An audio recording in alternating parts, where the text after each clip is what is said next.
Hello दोस्तों, मेरा नाम है आरती और आप मेरे साथ बने हुए हैं ज़ीरो सब्सक्राइबर चैनल पर, जिसमें आप सभी का बहुत बहुत स्वागत है। तो आइए आज की कहानी को शुरू करते हैं। एक गांव में रामू नाम का एक किसान रहता था।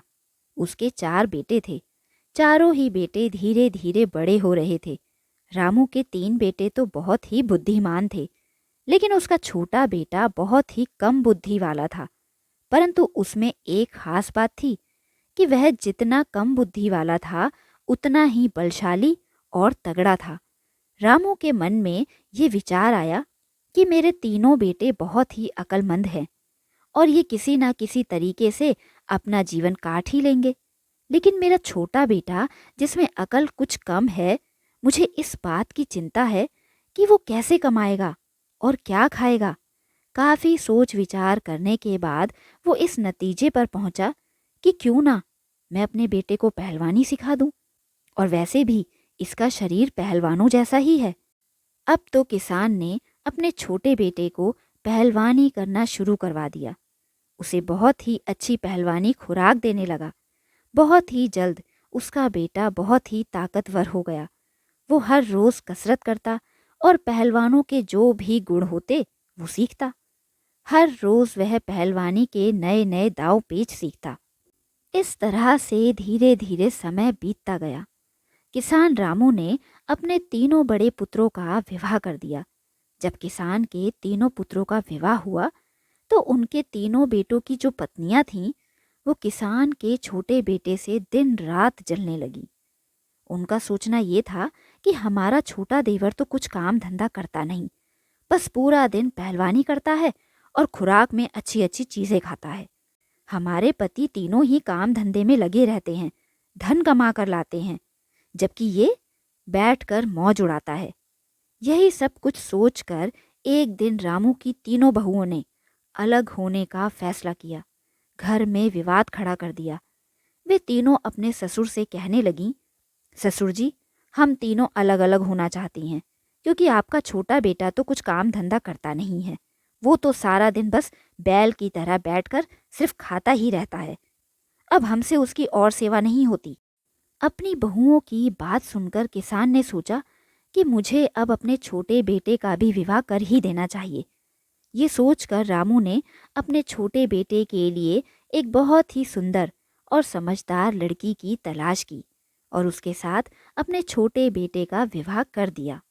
अब पहलवान की पत्नी इतनी सुंदर थी कि उनके गांव में उससे सुंदर औरत और कोई थी ही नहीं। सुंदर होने के साथ साथ वो समझदार भी थी। अब जब छोटे बेटे की शादी हो गई, तब किसान ने अपने चारों बेटों को अलग कर दिया, ताकि घर में किसी तरह का कोई कलेश ना हो। किसान के चारों बेटे जब अलग अलग हो गए, तो 3 बड़े बेटे तो अच्छी तरह से कमाने लगे। वो हर काम जानते थे, खेती में भी बहुत ही मेहनत करते थे, इसलिए उनका समय बहुत ही अच्छा बीतने लगा। लेकिन छोटे बेटे का तो यही काम था, अच्छी अच्छी खुराक लेना और पहलवानी करना। अब तो बहुत ही जल्द वो कंगाल होने लगा। उसकी पत्नी दिन रात उससे लड़ने लगी और कहती कि तुम कोई काम धंधा तो करते नहीं हो, दिन भर खाली घूमते रहते हो, खाने में तुम्हें अच्छा अच्छा खाना चाहिए, इस तरह से तो हमारा गुजारा नहीं चलेगा। अब तो पति पत्नी में रोज ही झगड़ा होने लगा। पहलवान की पत्नी बहुत ही अक्लमंद और होशियार थी। एक दिन वह अपने पति से कहने लगी कि तुम हमारे राज्य के राजा के पास जाओ और महाराज से कहना कि महल में मुझे कोई नौकरी दे दो। पहलवान कहने लगा, अरे भगवान, तुम ये क्या कहती हो? मैं कोई काम नहीं जानता, सिर्फ कुश्ती लड़ना ही आता है मुझे, और कोई काम मुझे आता भी तो नहीं। तो भला राजा के यहाँ जाकर मुझे नौकरी कैसे मिलेगी? और अगर मिल भी गई तो मैं वहां पर क्या करूंगा? पत्नी ने कहा, तुम इस बात की चिंता मत करो, बस वही करो जो मैं कहती हूँ। मेरे कहने पर तुम महाराज के पास जाओ और उनसे गुजारिश करो कि महाराज, मैं आपके यहाँ नौकरी करना चाहता हूँ। राजा जब तुम्हें नौकरी देने को तैयार हो जाएं, तो तुम उनके महल में लखटकिए के पद पर नौकरी करना। अपनी पत्नी की बात सुनकर पहलवान कहने लगा, अरे ये लखटकिया क्या होता है? तब उसकी पत्नी ने कहा, देखो, राजा के यहाँ 1 लाख टका रोज पाने वाला एक नौकर होता है जो हर रोज 1 लाख टका वेतन पाता है। उसका काम ये होता है, जो काम राजा से ना हो सके, उसकी सेना से ना हो सके और यहाँ तक कि उसके मंत्रियों से भी ना हो सके, उस काम को लखटकिए को करना होता है। पहलवान कहने लगा, मैं तो कोई काम धंधा जानता ही नहीं, तो भला मैं उस काम को कैसे करूँगा? उसकी पत्नी ने कहा, देखो तुम चिंता ना करो, मैं हूं ना, आप बस वहां चले जाओ और महाराज से कहना मुझे लखटकिए की नौकरी चाहिए। पहलवान का मन तो था नहीं, फिर भी वो राजा के दरबार में चला ही गया। जब राजा के दरबार में पहुंचा तो महाराज ने देखा कि एक पहलवान जैसा शरीर वाला आदमी दरबार में आया है।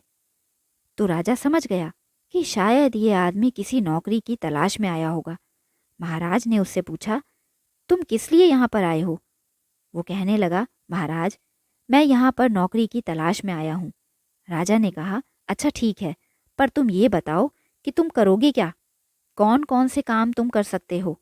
पहलवान ने कहा, महाराज जो काम आपसे नहीं होगा, आपकी सेना से नहीं होगा और ना ही आपका कोई मंत्री कर पाएगा, वो काम मैं करूँगा, परंतु इसके बदले में मैं आपसे 1 लाख टका रोज का वेतन लूँगा। राजा ने कहा, अच्छा तो तुम लखटकिए की नौकरी करना चाहते हो? पहलवान ने कहा, जी महाराज। राजा ने अपने मंत्री से विचार विमर्श किया तो पता चला कि महाराज के पिता ने भी एक लखटकिए को नौकरी पर रखा था। राजा ने कहा, तो फिर ठीक है, हम भी एक लखटकिए को नौकरी पर रखेंगे। और पहलवान की नौकरी पक्की हो गई। पहलवान ने खुश होकर कहा, महाराज अब मेरे रहने का इंतजाम भी करवा दीजिए। जब कोई ऐसा काम पड़ेगा जो आपसे नहीं होगा, आपकी सेना से नहीं होगा और ना ही आपके किसी मंत्री से होगा, तब आप खबर भिजवा कर मुझे बुलवा लीजिएगा। राजा ने पहलवान के रहने का इंतजाम करवा दिया और पहलवान बड़े ही आराम से भवन में रहने लगा और हर दिन 1 लाख टका वेतन पाने लगा। अब तो पहलवान के दिन बड़े ही सुख से बीतने लगे। धीरे धीरे यूं ही समय बीतने लगा। एक दिन की बात है, पहलवान के गांव का आदमी जो राजा के यहाँ पर कर्मचारी के रूप में काम करता था, उसने दूसरे कर्मचारी को बताया कि मैं इस पहलवान के गांव का हूँ। ये पहलवान इतना भाग्यशाली है कि इसकी पत्नी इतनी सुंदर है, उसके जैसी पूरे राज्य में कोई नहीं। होते होते ये बात राजा के मंत्री तक पहुंची और फिर ये बात राजा तक भी पहुंच गई कि पहलवान की पत्नी बहुत ही सुंदर है। अगले दिन राजा और मंत्री पहलवान से बोले, पहलवान हम देखना चाहते हैं कि तुम्हारा घर कैसा है, तुम्हारा गांव कैसा है। पहलवान महाराज के आदेश को टाल नहीं सका। मंत्री और राजा को लेकर वो अपने गांव जा पहुंचा। पहलवान की पत्नी ने जब देखा कि राजा और मंत्री उसके घर पर आए हैं, तो उसने कई तरह के स्वादिष्ट पकवान बनाए। जब राजा की नज़र पहलवान की पत्नी पर पड़ी तो राजा उसे देखता ही रह गया।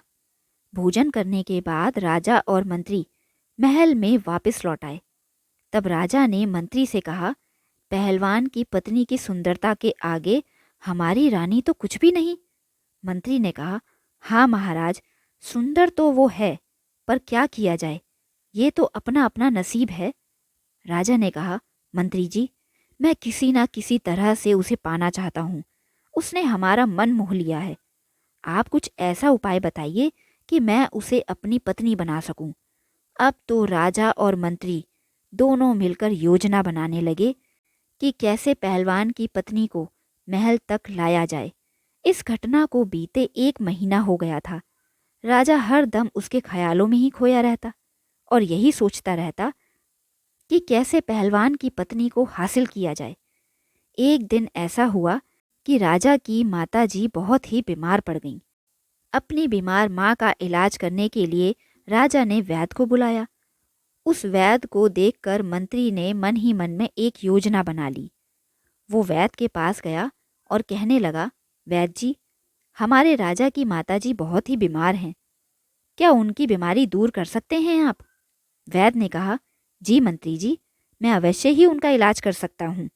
तब मंत्री ने कहा, वैद्य जी आपको इलाज मेरे कहे अनुसार करना होगा और इस काम के लिए आपको 500 स्वर्ण मुद्राएं दी जाएंगी। जब आप उनका इलाज शुरू करेंगे तो इलाज के लिए आप महाराज से ऐसी वस्तु मंगवाना जो कहीं से भी ना मिल सके। मंत्री ने जब 500 स्वर्ण मुद्राओं की थैली वैद्य के हाथों में रखी तो वैद्य लालच में आ गया। वैद्य ने कहा, मंत्री जी, आप जैसा आदेश करेंगे मैं वैसा ही करूँगा। मंत्री उस वैद्य को लेकर राज दरबार में आया और राजा से कहने लगा, महाराज, ये वैद्य बहुत ही पहुँचे हुए वैद्य हैं। मुझे पूरा यकीन है कि ये राजमाता का इलाज बहुत ही अच्छे से कर सकेंगे। महाराज ने कहा, अच्छा, ये तो बहुत अच्छी बात है। इनसे कहिए ये राजमाता का इलाज आज से ही शुरू कर दें। वैद्य ने राजमाता की नब्ज देखी और कहा, राजन, राजमाता को एक ही वस्तु ठीक कर सकती है। राजा ने कहा, तो जल्दी बताइए वैद्य जी, ऐसी कौन सी वस्तु है? वैद्य ने कहा, वो वस्तु बड़ी ही दुर्लभ है, इतनी आसानी से नहीं मिल सकती। राजा ने कहा, आप बताइए तो सही, मैं उस औषधि को कैसे भी ढूंढ कर लाऊंगा। तब वैद्य बोला, महाराज, यदि आप कहीं से 3 हूरबिल्ला मंगवा दें तो राजमाता ठीक हो सकती हैं। उनका तेल निकलवाया जाएगा और उस तेल की मालिश राजमाता के शरीर पर करनी होगी। इससे राजमाता बहुत ही जल्द स्वस्थ हो जाएंगी। राजा ने वैद्य से कहा, मैं अवश्य ही इस हूरबिल्ला जानवर को मंगवाऊंगा। आप ये बताइए कि ये कहाँ मिलेगा? वैद्य ने कहा, ये हूरबिल्ला जानवर हिमालय के जंगलों में मिलता है। महाराज दरबार में आए और सभी से कहा कि कोई ऐसा है जो हूरबिल्ला नाम के जानवर को ला सके। तभी कुछ समझदार दरबारियों ने राजा से कहा, महाराज, ये हूरबिल्ला क्या होता है? हमने आज तक तो इसका नाम भी नहीं सुना। राजा ने कहा, ये कोई दुर्लभ प्रजाति का जानवर है जो हिमालय के जंगलों में रहता है। राजा की बात सुनकर सभी चुप हो गए, क्योंकि जिस जानवर की राजा बात कर रहे थे उस जानवर को आज तक किसी ने भी नहीं देखा था। अपने दरबारियों को चुप देख राजा ने मंत्री से कहा, मंत्री जी, इस तरह से तो काम नहीं चलेगा। राजमाता को बचाने के लिए हमें इस हूरबिल्ला जानवर को लाना ही होगा। मंत्री ने कहा, महाराज, ये बहुत ही अच्छा मौका है।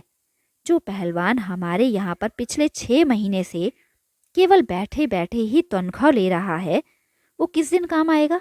क्यों ना हम हूरबिल्ला नाम का जानवर उसी से मंगवाएं। आप उससे कहें कि 1 महीने के अंदर अंदर हूरबिल्ला नाम का जानवर ला कर दे, नहीं तो उसे फांसी पर चढ़ा दिया जाएगा। इस तरह से वो हूरबिल्ला को लेने चला जाएगा, और अगर वो हूरबिल्ला को लेकर आता है तो बहुत ही अच्छा है, हमारी राजमाता की जान बच जाएगी। लेकिन अगर वो ऐसा नहीं कर पाया तो और भी अच्छी बात होगी, क्योंकि उसे फांसी पर लटका दिया जाएगा। तो फिर उसकी पत्नी सिर्फ आपके लिए ही रह जाएगी। आप उसे राजमहल में ले आना। राजा की नीयत तो पहले से ही पहलवान की पत्नी के लिए अच्छी नहीं थी। वो कहने लगा, वाह मंत्री जी, क्या अच्छा सुझाव दिया है आपने।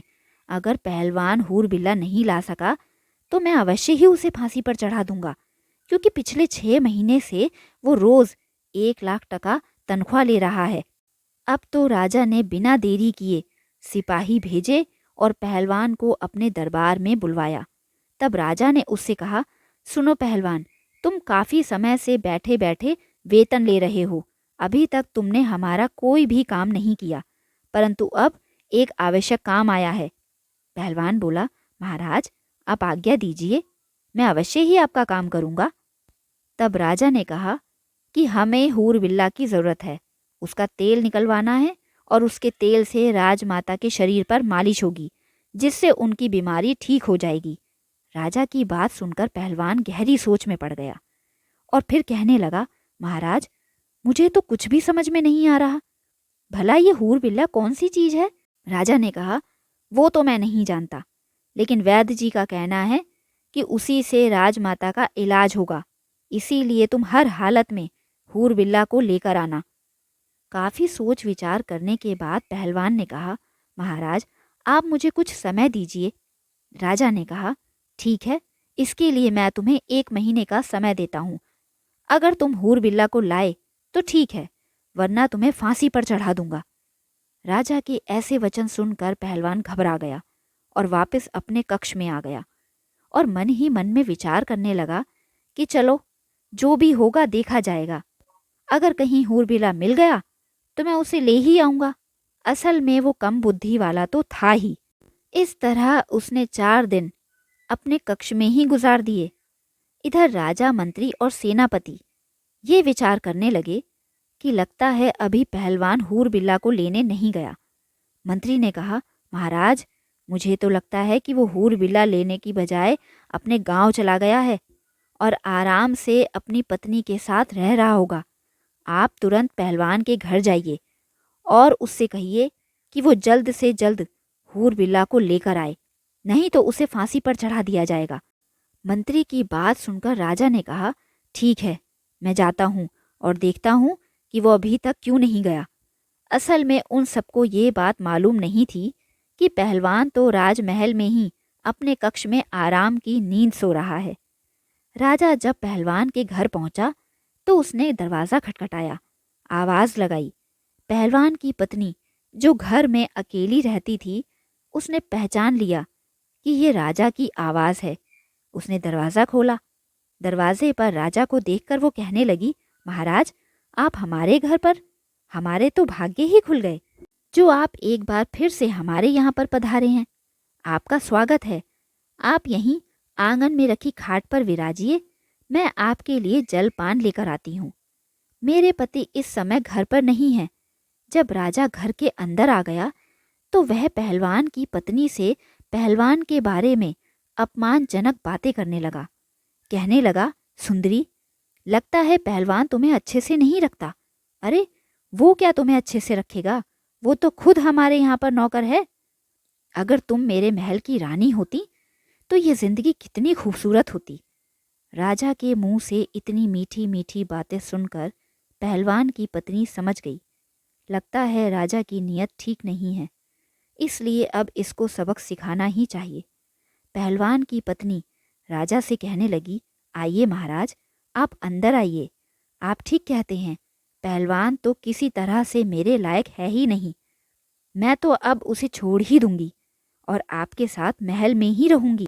राजा पहलवान की पत्नी की बातों में आ गया और जब वो अंदर आया तो उसने राजा से कहा, आप इस चारपाई पर बैठिए, मैं आपके लिए जलपान की व्यवस्था करती हूँ। जैसे ही राजा उस चारपाई पर बैठा तो वह चारपाई के नीचे बने कुएं में जा गिरा। असल में वो चारपाई कच्चे सूत की बनाई गई थी, जिसके ऊपर मखमल की चादर बिछी हुई थी और उस चारपाई के नीचे 100 हाथ गहरा कुआं खोदा गया था। ये सब योजना पहलवान की पत्नी की थी। उसे इस बात का अंदेशा पहले से ही था कि कभी कोई गैर मर्द उस पर बुरी दृष्टि रखेगा, इसी तरह से उसे सबक सिखाएगी। जब राजा पहली बार उसके घर भोजन करने के लिए आया था, उस समय पहलवान की पत्नी ने ये बात भांप ली थी कि राजा की दृष्टि उसके प्रति ठीक नहीं है और कभी ना कभी राजा इस तरह का छल कपट उसके साथ अवश्य करेगा। इसलिए उसने पहले से ही ये इंतज़ाम किया हुआ था। जब राजा उस कुएं में जा गिरा तो सोचने लगा कि अरे ये क्या हुआ, मैं ये कहाँ आकर फंस गया। दूसरी तरफ पहलवान अपने कक्ष में आराम से सो रहा था। जब सुबह हुई तो पहलवान की पत्नी ने अपने जेठ और देवर के पुत्रों को बुलाया और उनसे कहा, मैं आप सभी को 2-2 स्वर्ण मुद्राएं दूंगी। इस कुएं में एक व्यक्ति है, तुम लोग कुएं में उतर जाओ और उसके हाथ बांधकर 50 कोड़े लगाओ। अब तो पहलवान की पत्नी के आदेश पर राजा को 50 कोड़े लगाए गए। इसके बाद पहलवान की पत्नी ने उन पुत्रों को आदेश दिया, 2 रोटी और एक मटके में पानी इस कुएं में रख दिया जाए। अब तो रोज राजा के साथ इसी तरह का बर्ताव किया जाता। अपनी ऐसी दुर्दशा देखकर राजा सोचने लगा कि मैं ये किस मुसीबत में फंस गया। अब तो पहलवान के भतीजे रस्सी की सहायता से रोज कुएं में उतरते और राजा को 50 कोड़े मारते। राजा को पिटते पिटते जब 3-4 दिन बीत चुके और इस दौरान जब राजा दरबार में नहीं पहुंचा तो मंत्री विचार करने लगा कि महाराज को क्या हुआ। वो 3-4 दिन पहले पहलवान की पत्नी के पास गए थे, उसके बाद से ना जाने क्या हुआ। मुझे चलकर देखना चाहिए कि वो वहां पर कर क्या रहे हैं। ऐसा विचार करके मंत्री भी चल दिया। पहलवान के घर पर पहुंचकर मंत्री ने कहा, मैं राजा का मंत्री हूँ और आपसे मिलने आया हूँ। पहलवान की पत्नी ने कहा, आप यहाँ पर क्यों आए हैं? असल में पहलवान की पत्नी पर मंत्री की नीयत भी खराब हो चुकी थी। मंत्री ने कहा, मैं यहाँ पर इसलिए आया हूँ कि पहलवान तो अब मारा ही जाएगा, वो जीवित नहीं बचने वाला, क्योंकि वो हिमालय के जंगलों में गया है और वहाँ से लौटकर नहीं आ पाएगा। तुम अकेली यहाँ पर कैसे रहोगी? इसलिए तुम मेरे साथ चलो, मैं तुम्हें महाराज के महल में ले चलूँगा। पहलवान की पत्नी ने जब ये बात सुनी तो वह उसके दिमाग को भी समझ गई। उसने फिर से एक बार अक्लमंदी से काम लिया और कहने लगी, आप मेरे साथ अंदर चलिए, और उसे उसी खाट पर बिठाया जिस पर कच्चा सूत लगा हुआ था। मंत्री जैसे ही खाट पर बैठा तो वो भी कुएं में जा गिरा। मंत्री को देखकर राजा हैरान रह गया और राजा को देखकर मंत्री घबरा गया। राजा ने कहा, मंत्री जी, आप यहाँ पर कैसे आए? यही सवाल मंत्री ने राजा से पूछा कि आप यहाँ पर कैसे? राजा ने कहा, मैं यहाँ पिछले 4 दिनों से अपनी मेहमान नवाजी करवा रहा हूँ। अब तुम आ गए हो तो और भी अच्छा हो गया। इधर जब सुबह हुई तो पहलवान की पत्नी ने अपने जेठ के पुत्रों को बुलाया। उनका रोजाना का अब यही नियम बन चुका था। वो आए, रस्सी डालकर कुएं में उतरे और फिर राजा और मंत्री को 50-50 कोड़े लगाए। अब तो राजा और मंत्री के साथ हर रोज यही होने लगा। जब इसी तरह से 10 दिन गुजर गए तो राजा के सेनापति ने विचार किया कि राजा को ढूंढने के लिए मंत्री गया था, लेकिन अभी तक लौटकर वापस नहीं आया। कहीं ऐसा तो नहीं कि कहीं वो पहलवान की पत्नी के साथ मज़े से दिन गुजार रहे हों। मुझे चलकर देखना चाहिए कि वे लोग अभी तक वापस क्यों नहीं लौटे। ये विचार आते ही सेनापति भी पहलवान के घर पर जा पहुंचा और पहलवान की पत्नी को देखते ही उस पर लट्टू हो गया और कहने लगा, मैं आज की रात तुम्हारे साथ बिताना चाहता हूँ। पहलवान की पत्नी भी सेनापति की मंशा समझ गई थी कि ये भी कोई षड्यंत्रकारी है। वो कहने लगी, हाँ हाँ, क्यों नहीं, आपका मेरे घर में स्वागत है। सेनापति भी उसकी बातों में फंस गया। उसने सेनापति को भी उसी खाट पर बिठा दिया जो कच्चे सूत की बनी थी। सेनापति खाट पर बैठा और कुएं में जा गिरा। जब राजा और मंत्री ने सेनापति को देखा तो कहने लगे, तुम यहाँ पर? सेनापति ने कहा, मैं आपको ढूंढने के लिए ही निकला था। राजा ने कहा, अब तो तुमने हमें ढूंढ ही लिया है, अब सुबह देखना कि क्या होगा। सेनापति ने कहा, ऐसा क्या होगा महाराज? मंत्री ने कहा, सुबह ही देख लेना कि क्या होगा, अभी चुपचाप सो जाओ। जब सुबह हुई तो पहलवान की पत्नी ने जेठ और देवर के पुत्रों को बुलाया। वे सभी लोग आए और उन तीनों को 50-50 कोड़े लगाए।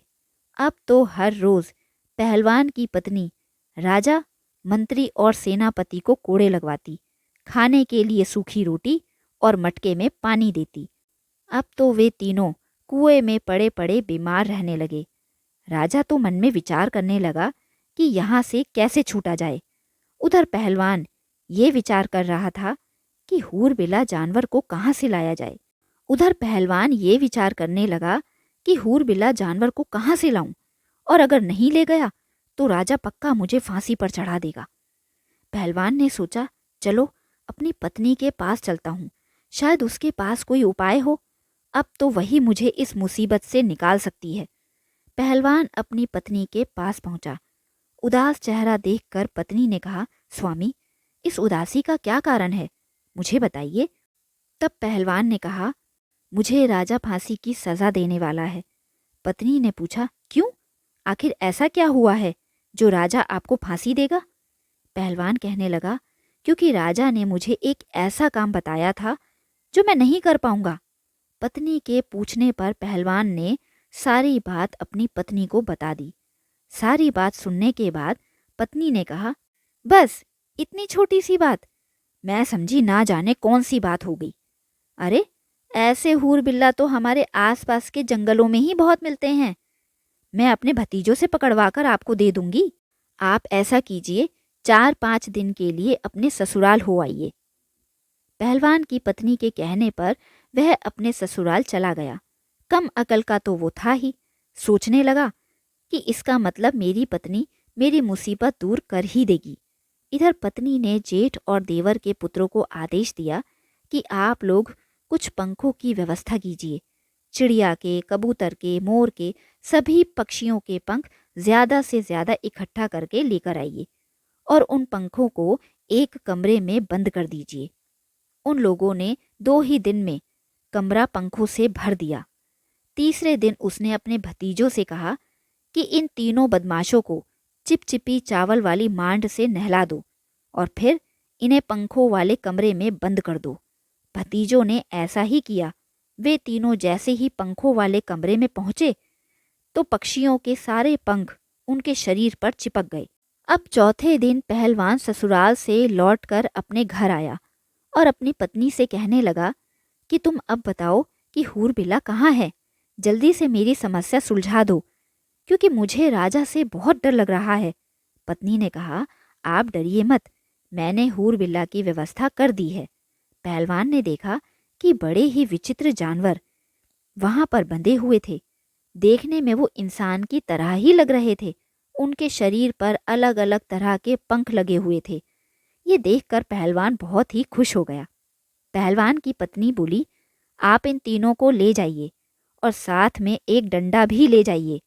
यदि इनमें से कोई रास्ते में उत्पात करे तो इस डंडे से उसकी पिटाई कर देना। वैसे तो ये बहुत ही सीधे हैं, चुपचाप चले जाएंगे। पहलवान उन तीनों को लेकर चल पड़ा। राजा और मंत्री ने सोचा, अगर हमने भागने की कोशिश की तो ये तो पहलवान है, हमें उठा उठा कर पटकेगा। इसलिए भलाई इसी में है कि चुपचाप चलते रहें। जब पहलवान उन्हें लेकर अपने कक्ष में पहुंचा तो मन में विचार करने लगा कि इन्हें सुबह महाराज के सामने पेश करूंगा। अब मैं आराम से सो जाता हूँ। उसने उनको एक कोठरी में बंद कर दिया। अब राजा, मंत्री और सेनापति ने ये विचार किया कि यदि इस पहलवान ने हमें सुबह राज दरबार में पेश कर दिया तो सचमुच ही हमारा तेल निकाल दिया जाएगा और हमारी मृत्यु निश्चित है। यदि तेल ना भी निकलवाया गया तो भी पूरे नगर में हमारी हंसी उड़ाई जाएगी। राजा ने कहा, इस कक्ष में एक गुप्त सुरंग मेरी रानी के कमरे तक सीधा जाती है। तुम दोनों मिलकर इस पत्थर को हटाओ और मुझे इसमें उतार दो। मैं जब महल में पहुंच जाऊंगा तो अवश्य मैं तुम दोनों को भी यहाँ से छुड़वा लूंगा। सुरंग से पत्थर को हटाया गया और राजा को सुरंग में नीचे उतार दिया गया। राजा सुरंग के रास्ते अपने महल में पहुंच गया। राजा जब रानी के पास पहुंचा तो रानी उसे देखकर घबरा गई, क्योंकि राजा तो एक विचित्र रूप में ही था। ऐसा विचित्र जानवर, या यूं कहो आदमी, आज तक रानी ने नहीं देखा था। रानी उसे देखकर चिल्लाने लगी। उसकी चीख सुन के दास दासियां सभी इकट्ठा हो गए और वो मिलकर राजा की पिटाई करने लगे और कहने लगे, ना जाने ये कैसा विचित्र जानवर है जो महल में घुस आया है। राजा चीख चीख कर कहने लगा, मैं राजा हूँ, मुझे मत मारो। लेकिन किसी ने राजा की नहीं सुनी। काफी पिटाई हो जाने के बाद जब राजा की आवाज को रानी ने पहचान लिया तब उसने पूछा, यदि आप राजा हो तो ये आपको क्या हो गया?